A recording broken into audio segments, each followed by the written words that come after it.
daging tadi kan dimasak, kan dibagikan, ini kan sudah itu kan. Yang kedua wa yuhlaku dicukur. Nah, ketiga wa yusamma. Ya. Beri nama. Kata Nabi, innakum tud'auna yaumal qiyamati bi asma'ikum wa asma'i abaikum fa ahsinu asma'akum. Kamu nanti di hari kiamat akan dipanggil berdasarkan nama-nama kamu dan nama-nama dari abah kamu, dari ayah kamu. Maka perbaguslah nama. Jadi jangan nunjuk nama masing-masing. Nah, kalau ini ghaniyah itu kan artinya kayo rayo. Iya. Kalau ghani lanang, kalau ghaniyah perempuan. Rizqullah ya rezeki Allah. Nah, cuma tak tahu Adipa itu bahasa apa? Bukan bahasa Arab yang jelas. Bahasa apa? Ya, pokoknya walaupun bukan bahasa Arab, yang penting maknanya bagus. Ya, syukur-syukur misalnya namanya nama Arab, ya, atau nama kalau perempuan misalnya nama istri Nabi, nama anak Nabi. Istri Nabi misalnya Sayyidah Khadijah atau Fatimah, Siti Aisyah, Sayyidah Aisyah atau Aisyah sebenarnya. Atau kalau tidak nama-nama yang Arab yang artinya baik. Kalaupun bukan Arab kan ada orang Jawa ngasih nama Jawa, tidak masalah. Yang penting artinya baik. Jangan ngasih nama yang artinya tidak benar. Ya, tahu enggak nama setan yang galak ngangguyung sholat itu? Hah? Ya, atau namanya misalnya Jahannam misalnya. Ini ada di Quran, Jannah itu Jahannam. Kadang-kadang pokoknya kalau ngenyit nama hati-hati. Kalau kata orang apalah arti sebuah nama, tidak. Nama itu berarti karena nanti pun akan dipanggil berdasarkan nama-nama hari kiamat nanti berdasarkan nama-nama kita dan nama-nama ayah kita. Jadi berilah nama yang baik. Nah, itu alhamdulillah segala masalah akikah. Tinggal yang berat itu adalah bagaimana ke depan tanggung jawab sebagai orang tua. Yang jelas surga alhamdulillah Mas Fadli. Ya, senang dan saya senang sekali orang tua yang mengakikahkan anaknya. Walaupun mungkin kalau ditanya kebutuhan kita banyak kan? Benar kira-kira. Nah, tapi di-enjoy oleh beliau, disempat-sempatkan oleh beliau ini, diluangkan rezekinya. Ya, apalagi kalau keluarga mensupport luar biasa kan? Iya. Apalagi mensupport tak mesti datang ini udah luar biasa. Alhamdulillah. Ya, jadi kesunahan sebagai ayah alhamdulillah. Jadi besok-besok kalau anaknya besar tanya, "Ma, aku manggil aku." Papi. Nah, kalau papi itu duit jajannya besar itu. Kalau anak di pondok panggilnya Buya. Ya. Tapi kalau di rumah anak pengen lain dari di pondok kan, panggilnya ayah Buya.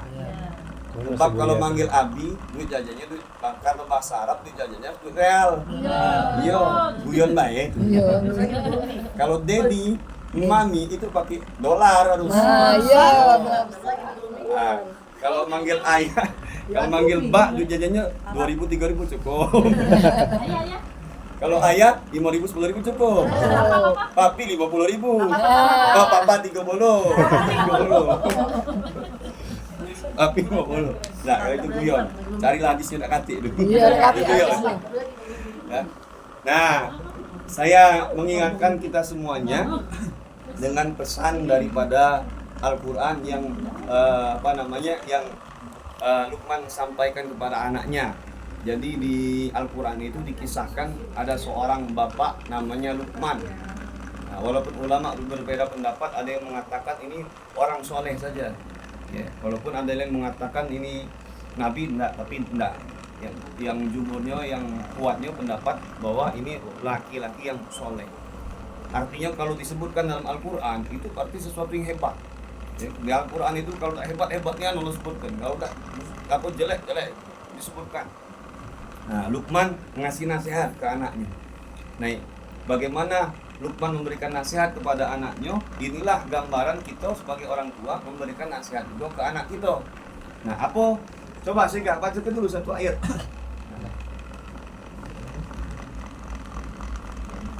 Surah Luqman. Jadi kita dengarkan dulu satu ayat biar ini karena tidak ngerti yang ngaji kan. Jadi jangan sampai orang tua ngasih nasihatnya yang macam-macam. Kau harus jadi PNS misalnya. Kau harus Untuk urusan akhirat tidak dipaksa. Bila untuk dunia dipaksa. Nah itulah repot untuk zaman sekarang. Ya. Berapa banyak yang kami dengar tuh anak-anak tuh depresi sekarang. Depresi. Karena harus dipaksa jadi PNS, harus dipaksa kau berseragam dan seterusnya. Nah itu agak-agak repot. Sedangkan yang wajib kadang-kadang tidak dipaksa. Nah bagaimana? Ini kan dinamika kehidupan ya, mungkin karena pengaruh medsos, pengaruh teman dan seterusnya. Tapi bagaimana kita bersikap sebagai orang tua, sebagaimana sudah Allah gambarkan dalam Al-Quran, kita ikutin saja. Karena Al-Quran itu sudah kompleks.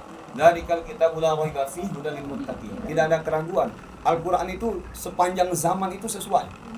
Ya, bahkan menurut penelitian, sekarang kan luar biasa perkembangan zaman luar biasa. Ketika Islam datang melalui Nabi Muhammad SAW, itu membawa kemajuan terhadap peradaban. Kemajuan Islam itu, lahirnya Islam itu disertai dengan kemajuan teknologi, ya, dengan kemajuan peradaban. Nah, makanya Allah katakan inna dina indallahi Islam. Satu-satunya agama yang diridhai oleh Allah Ta'ala adalah agama Islam. Bahkan secara ilmiah pun Islam datang. Rasulullah diutus jadi Rasul, kemudian diangkat menjadi Rasul ketika di zaman Nabi Muhammad SAW dan setelahnya itu maju sekali Islam.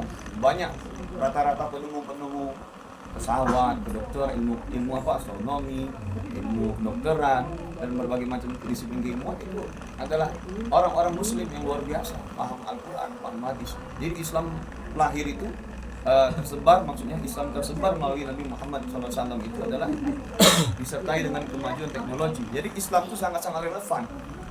Jadi apalagi yang berkenaan dengan adab akhlak sehari-hari, ya, itu sudah sangat-sangat luar biasa sekali untuk kita amalkan, sangat enak sekali untuk menghadirkan keluarga yang sakinah mawaddah rahmah. Ya, saya cerita sama ibu kemarin, ya. Ada perempuan datang ke pondok itu diantar orang lain. Ya, dia mohon maaf kena pukul suaminya, kena KDRT lah, nggak saya sebutin namanya ya. Ya. Minta pulang ke Batam, minta selamatin, takut sama suaminya. Udah dicerai, nggak dianterin, nasibnya kesian banget, ya kan? Agama dua. Nah, inilah yang jadi masalah, itu banyak terjadi seperti itu.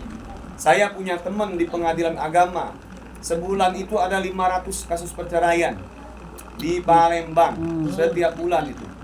Faktor paling besar adalah datanya adalah faktor ekonomi. Nah yang kedua baru apa? Judi online. Iya. Ini sekarang judi kan online, setiap penggugat cerai itu kan ditanya apa alasannya apa. Nah ini makanya kita harus menyikapinya bagaimana, masuk mendidik anak bagaimana. Ini harus kembalikan kepada Al-Quran. Karena sekarang nih orang berbagai macam metode belajar ini, parenting ini. Padahal Islam sendiri banyak. Contohnya tidak perlu kita pusing-pusing lagi. Nah, maka kita lihat, coba kita dengarkan satu ayat dulu dari Syega. Sebutkan surah Luqman ayat berapa, kamu bacakan. Untuk dibikin status juga, Bu. Risal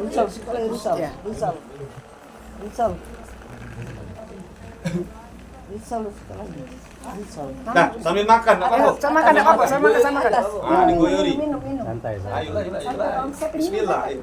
Minum sini. Gak usah malu-malu, kaki malu-malu. Makan lalat tadi. Assalamualaikum warahmatullahi wabarakatuh. Waalaikumsalam warahmatullahi wabarakatuh. Baca, kayak biasa kamu baca apa? Mampu tidak?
في صخرة أو في السماوات Sama masih banyak itu wadah. Turun ke bawah dan kaki.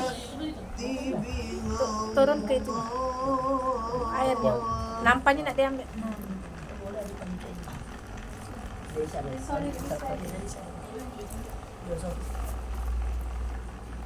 إن الله لطيف خبير Allah. يا بني أقم الصلاة وأمر بالمعروف وانهى عن المنكر واصبر على ما أصابك Tambah lagi kurang gitu air.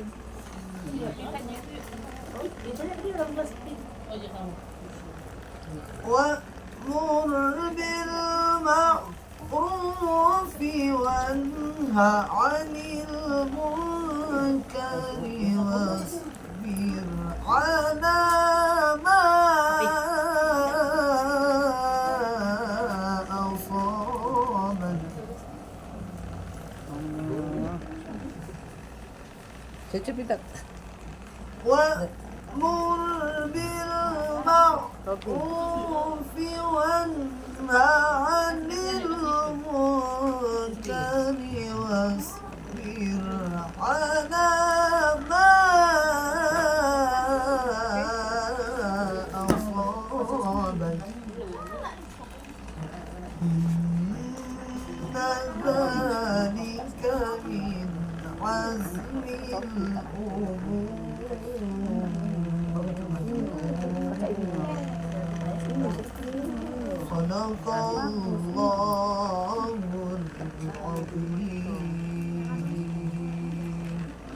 صدق الله العظيم. Astagfirullahaladzim.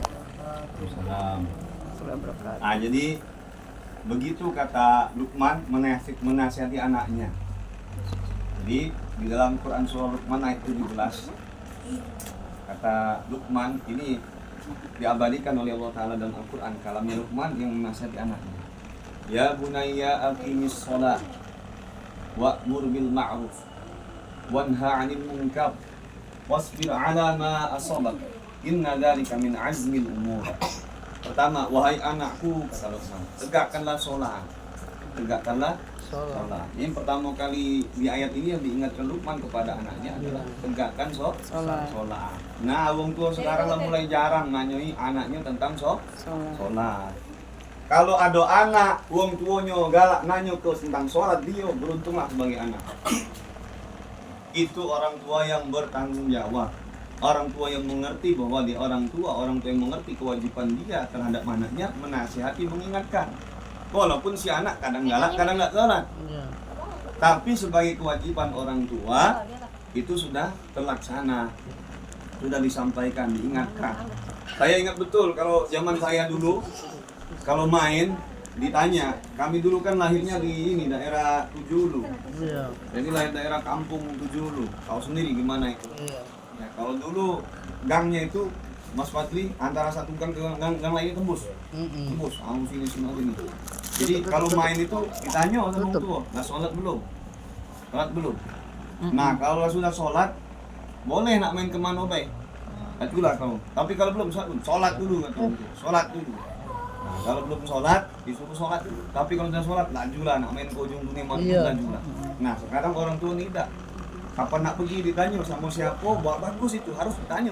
Tapi kadang-kadang lupa nanya tentang sholatnya. Ada duit tak, Dek? Nah, duit ditanya dia. Lamakan belum? Bagus. Yang zahir ditanya, tapi yang batin tidak ditanya. Maksudnya apa? Kewajiban dalam syariat itu. Ini ibadah yang zahir sebenarnya. Sholat itu ibadah yang apa namanya? Yang bentuknya itu nampak. Kalau bahasa kitanya kejinguan, dia sholat atau belum. Maka kalau dia belum sholat, suruh sholat, tegakkan sholat.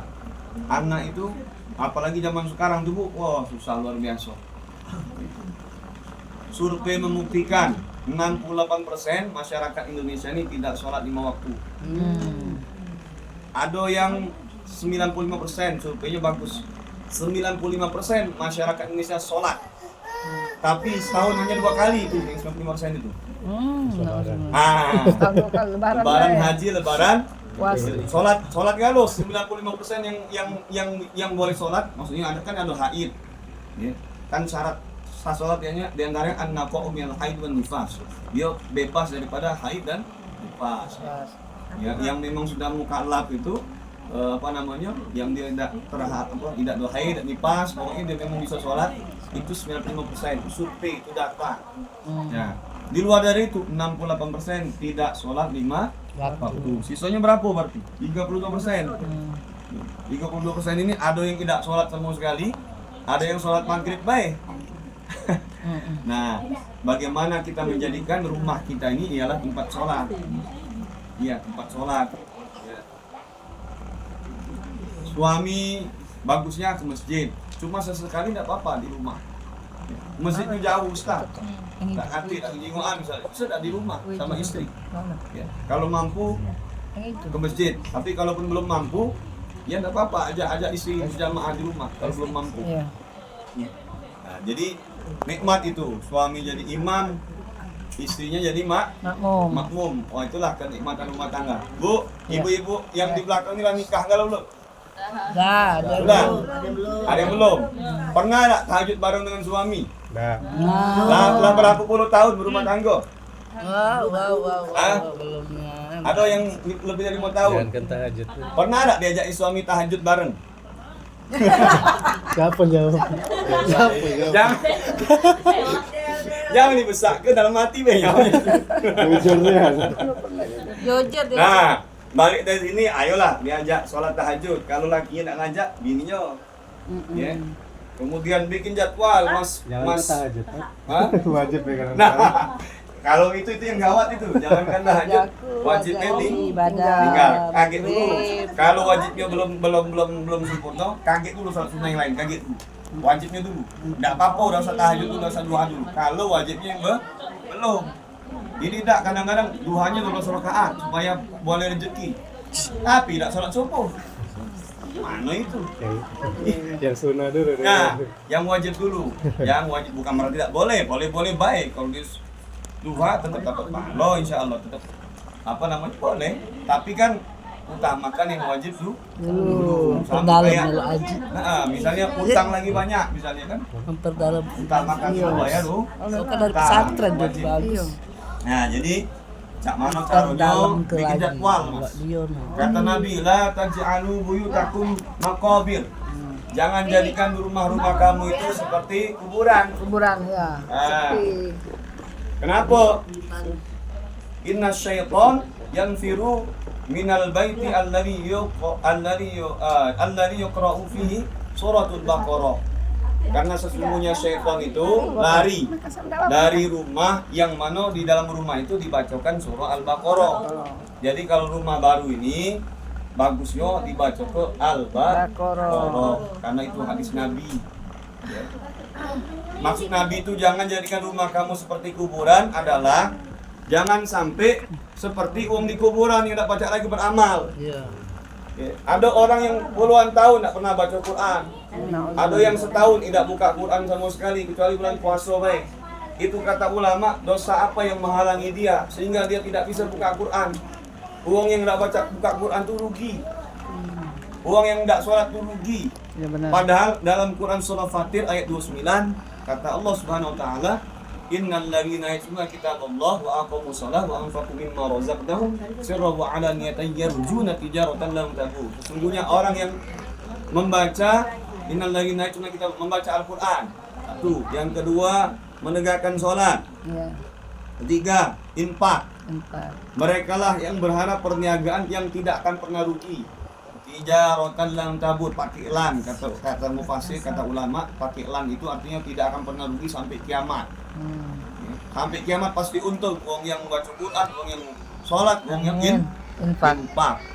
Nah, kalau buka usaha Kadang untung, kadang Rugi. untung. Tuh, iya.